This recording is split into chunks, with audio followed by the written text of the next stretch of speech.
Bell बजते ही सलोनी की आंखें खुल गई। सामने रखी घड़ी पे नजर गई और आंखें मलते मलते ये सोचने लगी कि इतनी सुबह कौन आया है। बाहर देखा तो कोई नहीं था। अंदर आ ही रही थी कि पैर के पास एक पार्सल पड़ा दिखा। उठाया, उल्टा पलटा, पर उसका नाम पता तो लिखा था, पर भेजने वाले का नाम और पता बिल्कुल नहीं था। उसे आज इतनी सुबह सुबह कौन पार्सल दे गया? पर उसे एक अजीब सी बेचैनी हो रही थी पार्सल खोलने की, और उसने खोल भी दिया। उसे एक पुराना पीला पड़ चुका खत मिला। खत में लिखा था, तुम्हारी जिंदगी खतरे में है। अगर बचना चाहती हो तो अगले 24 घंटे में राजगढ़ की हवेली पहुंचो। राजगढ़ का नाम सुनते ही सलोनी हक्की बक्की रह गई। यह हवेली शहर के बाहरी इलाके में स्थित एक वीरान जगह पर थी, जिसके बारे में कई अफवाहें फैली हुई थी।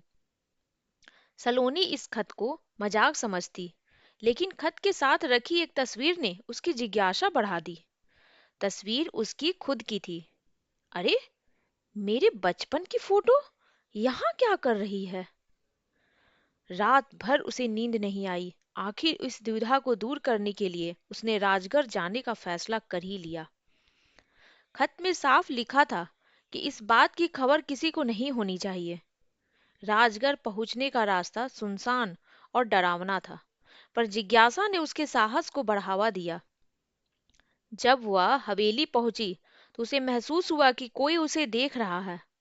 उसने चारों तरफ देखा, पर कोई नहीं था। अंदर का माहौल बड़ा ही अजीब था।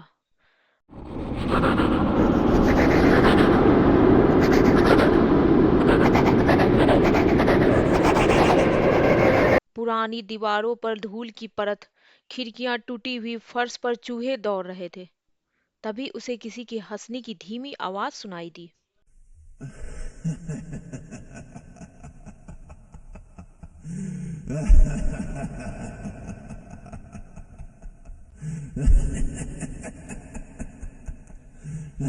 इस सुनसान हवेली में इतनी रात को कौन होगा? सोचते हुए ही उसे डर लगने लगा। उसने आवाज की दिशा में अपने कदम बढ़ाए और जालों को साफ करते हुए आगे बढ़ने लगी। वह आवाज हवेली के नीचे बने तहखाने से आ रही थी। सलोनी डरते डरते आगे बढ़ रही थी। तभी एक साया उधर से गुजरा। वह कांपती आवाज में बोली, कौन है वहां? पर कोई उत्तर नहीं मिला। अचानक सामने एक आदमी खड़ा नजर आया। हैरानी की बात तो यह थी कि पूरी हवेली में हल्की हल्की रोशनी जल रही थी। वह आदमी अपनी आंखों में अजीब चमक लिए उसे देख रहा था। उसके हाथ में एक बच्चे की तस्वीर थी, जिसे देखकर सलोनी कुछ सोचने पर मजबूर हो गई। फिर उसे कुछ याद आया और वह चिल्ला उठी, अरे, यह तो मेरे बचपन के दोस्त रवि की तस्वीर है। पर यह बच्चों की तस्वीर क्यों दिखाई जा रही है? उसको समझ में नहीं आ रहा था। वह आदमी सलोनी के पास आया और उसने जो बातें बताई, उसे उसकी आंखें फटी की फटी रह गई। वह आदमी और कोई नहीं, रवि ही था। बात दरअसल यह थी कि सलोनी के पिता और रवि के पिता बहुत गहरे दोस्त थे। दोनों ने मिलकर एक जमीन खरीदी थी, पर एक एक्सीडेंट में सलोनी के पिता की मृत्यु हो गई, और जमीन वाली बात सलोनी के चाचा जी को पता नहीं कैसे इस बात की खबर लग गई। उन्होंने धोखे से रवि के पिता को सांचे में डाला और जमीन अपने नाम करवा लिया।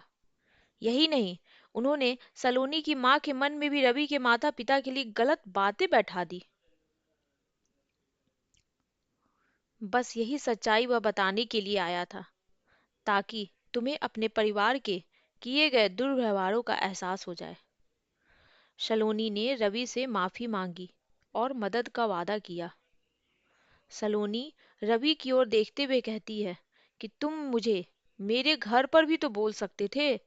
इस हवेली को ही क्यों चुना? तुम्हें पता भी नहीं है कि इस हवेली के बारे में कैसी कैसी बातें फैली हुई है। अगर यह सब बातें सच निकली तो? तभी किसी के खिलखिलाने की आवाज आई। सलोनी ने रवि से कहा, इससे पहले भी हंसने की आवाज आई थी, अब ये नाटक बंद करो रवि। रवि ने सलोनी से कहा, मैंने ये सब नहीं किया है। सलोनी, तुमने नहीं किया तो फिर कौन हंस रहा था? दोनों डर गए और एक दूसरे का हाथ पकड़कर बाहर की ओर भागे। जैसे ही वे दोनों बाहर निकले, हवेली का दरवाजा अपने आप बंद हो गया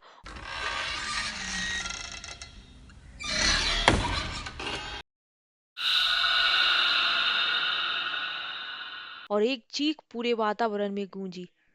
दरवाजे के ऊपर जो लिखा था उसे पढ़कर सलोनी की आंखें फटी की फटी रह गई। खून से लिखी लिखावट थी, तुम्हें फिर से आना ही होगा। ये चीख हवेली के अंदर से आ रही थी, पर वहां रुककर अपने आप को खतरे में फंसाना ही था। इसलिए दोनों वहां से चल दिए। दोस्तों, ये चीख किसकी थी और सलोनी का राजगढ़ से क्या संबंध है, ये जानने के लिए मेरे नेक्स्ट वीडियो का इंतज़ार ज़रूर करें।